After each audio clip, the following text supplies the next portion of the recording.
নমস্কার, আমি ডক্টর অরবিন্দ সিং। আজকের বিষয় হলো এসআইআর, স্পেশাল ইন্টেন্সিভ রিভিশন এবং পরিবর্তনশীল জনবিন্যাস। আজকে আমরা সারা পৃথিবী জুড়ে দেখতে পাচ্ছি যে একটি বিশেষ ধর্মাবলম্বী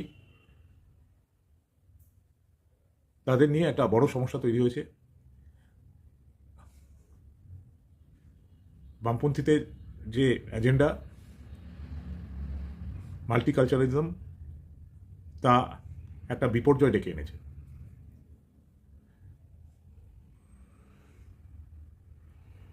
সমস্ত পৃথিবী জুড়ে একটা অস্থিরতা তৈরি হয়েছে।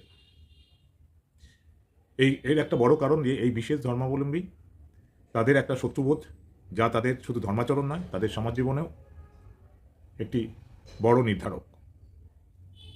ফলত তারা যেই সমাজে থাকুক সেখানে তারা একাত্ম হতে পারে না। এই শত্রুবোধ একটা বিভাজনের পরিবেশ তৈরি করে, একটা আনরেস্ট তৈরি করে।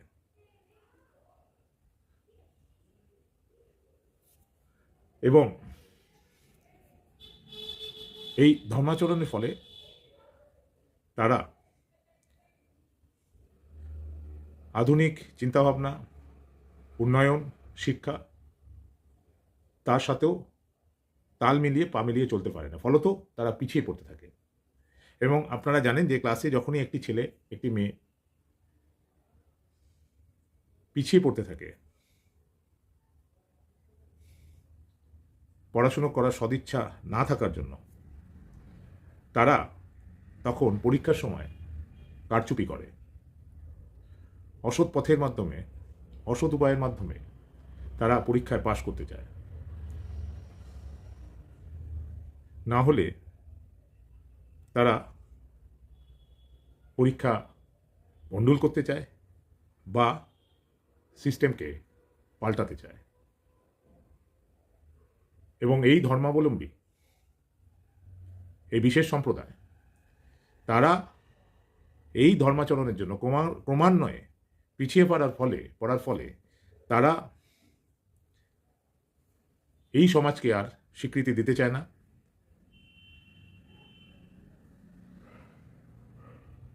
ফলত একটা ভায়োলেন্সের বাতাবরণ তৈরি হয়েছে। তারা তাল মেলাতে পারছে না বলে, পিছিয়ে পড়েছে বলে, তারা তাদের এই ধর্মাচরণকে তাকে শুদ্ধিকরণ না করে, তার ভুলভ্রান্তি সংশোধন না করে, তারা সারা পৃথিবীকে পাল্টাতে চাইছে তাদের মতো করে। আর এখানেই হচ্ছে conflict of civilization, conflict of culture. আর এর মধ্যে যে নেপো বামপন্থী, তারা স্বপ্ন দেখাচ্ছে, তারা এদের হাত ধরে এদের পরিচিত করছে ইউরোপ আমেরিকাকে দখল করা এবং ভারতকে দখল করা। এবং এই স্বপ্ন দেখাচ্ছে যে এর ফলে হিন্দু ধর্ম এবং খ্রিস্টান এবং বুদ্ধিস্ট এরা যখন এই বিশেষ ধর্ম সম্প্রদায়ের সাথে পেরে উঠবে না, তখন তারা স্বভাবতই বামপন্থার আশ্রয়ে আসবে, সেকুলারিজমের আশ্রয়ে আসবে। অর্থাৎ এই বিশেষ ধর্ম সম্প্রদায়কে কাজে লাগিয়ে তারা হিন্দু এবং খ্রিস্টান এবং বুদ্ধিস্টদের সেকুলার প্রো লেফটিস্ট করার চক্রান্ত করছে। তারা ভাবছে যে এই অবস্থায় খ্রিস্টান, হিন্দু, বৌদ্ধ এইসব ধর্ম সম্প্রদায় আর কোনো চয়েস থাকবে না। তারা এই ধর্মোন্মাদ সম্প্রদায়ের কাছ থেকে ত্রাণ পেতে বামেদের আশ্রয়তলে আসবে। আর সেই কারণেই বামপন্থীরা এই ধর্মকে প্ররোচিত করছে, প্ররোচনা দিচ্ছে এবং হাত মিলিয়েছে। এটা চূড়ান্ত বোকামি ছাড়া কিছু নয়, এর ফাঁদে পা দেবেন না।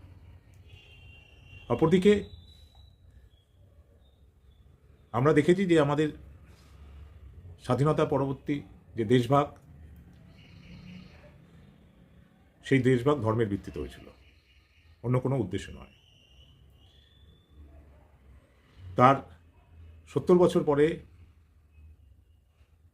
আমরা দেখতে পাচ্ছি সেই দেশভাগের সময় একটা বড় অংশ, প্রায় 15% তাদের ধর্মের ভিত্তিতে পাকিস্তানে, বাংলাদেশে না পাঠিয়ে আমরা এই দেশে আশ্রয় দিয়েছিলাম। তারা আজকে ফলে ফুলে সংখ্যায় তাদের শ্রীবৃদ্ধি হয়েছে, এবং সেই সাথে ভারতের আনগার্ডেড বর্ডার দিয়ে এই বিশেষ ধর্মাবলম্বী সেই সব দেশ থেকে এই দেশে পুনরায় অনুপ্রবেশ করেছে, এবং ফলত এই দেশের বিভিন্ন জেলা এবং রাজ্যে জনবিন্যাস পাল্টেছে। এবং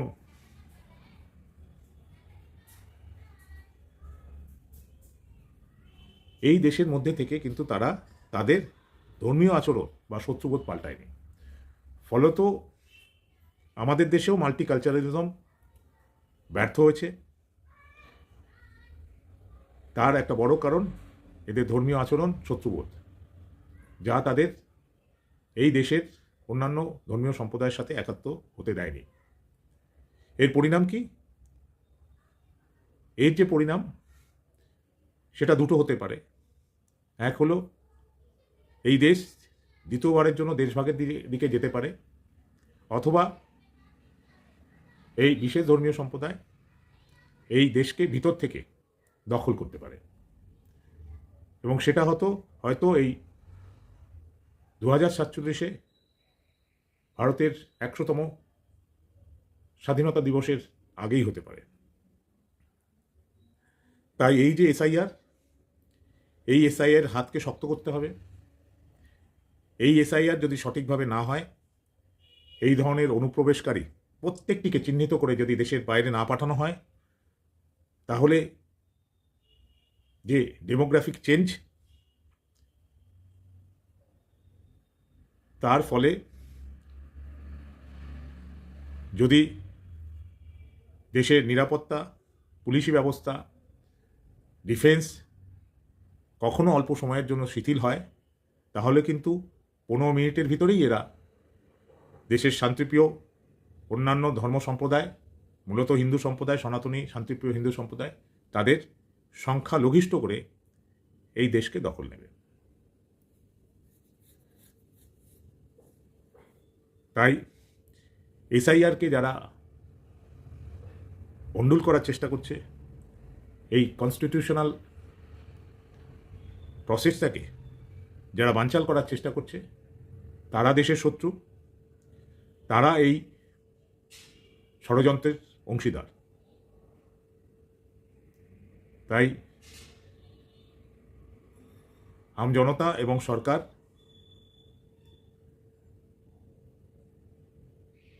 এই এসআইআরকে সর্বতোভাবে সফল করার চেষ্টা করুন, কারণ তা না হলে একটি অনভিপ্রেত ভবিষ্যৎ হতে চলেছে 1 দশকের মধ্যে। ভেবে দেখবেন। আবার দেখা হবে। নমস্কার, এখানেই শেষ করলাম।